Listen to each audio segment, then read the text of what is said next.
This is the current job that's come in. So it's a hydraulic variable width bale spike. And it's made out of old grab for a forklift, I think. So what sort of paddles cut off and these welded on and converted to matbro brackets. Right, so the top bushes are worn out because these have been slackened, and these bottom ones are totally wrecked from the strain from going in and out really. So taking these spikes off, cut this box off, make a new box with new bushes, and that's the job really. Only thing, same time, this time now, because where it is, it's been rubbing against here when they've tightened it up really.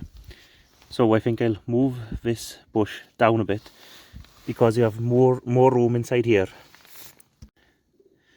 I don't have this problem with the top one. It's just inside the rail here, which is more set back. So I think I'll move this bush down a couple inches so it's in the same sort of place in this rail, so you have more space for a thread to go really.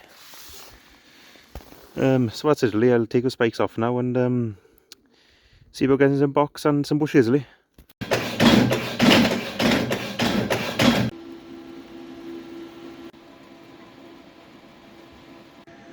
So I welded the bushes on the barrel before starting, and as you see now I'm attaching these to a frame. So I covered the ramrod, you see it runs all across there with some cardboard there. Right, and I've already done this side. And see there, I've welded it all the way across here. If you're wondering what that top hole's for, so cut 3 foot lengths of this 80mm box to fit inside this 100mm box. So those will be the extensions for when you're carrying 2 straw bales together for unloading a lorry. So the customer wanted to add that to it. So yeah, that's it really.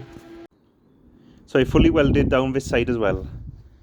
And down there, as you can see, I finished these top poles as well. So that's the welding done with. Just need to drill the holes there and I suppose give it a coat of paint really. So these are actually a bit slack in those really. So I've cut 8 bits of 1 inch wide flat bar, and it's just nice now. Just nice snug fit really. And because I've put here in the gap between, once you get this top one out, you can sort of wiggle it about to get it out. And see, I've marked this one different again. Because we're offset one way, they'll probably only fit one way. So it'll make it a bit less confusing when you're trying to put them in really. So I've ground off the sharp corners, you know, from cutting and welding there. Drilled those box sections, so you've got an extension now, and just cut one pin through them, so it's quite easy to take them on off. So I cover rams up for welding, but you see there's 2 hydraulic rams here.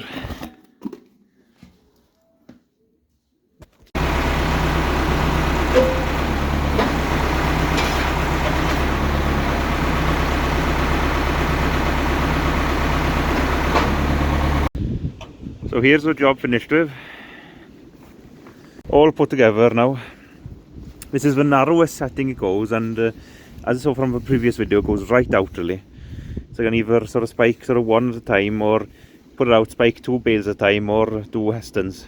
And that's what these extra bits are for. If you take a Heston now, you can take 2 on top of each other, and if one slips back, it'll hit against this instead of going against your loader really. It's a bit safer. Just thought I'd show it now before it goes.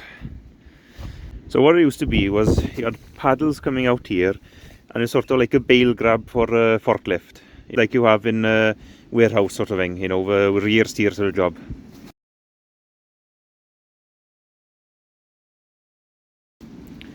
So yeah, that's it really. Thank you for watching, and that's it from me for now then.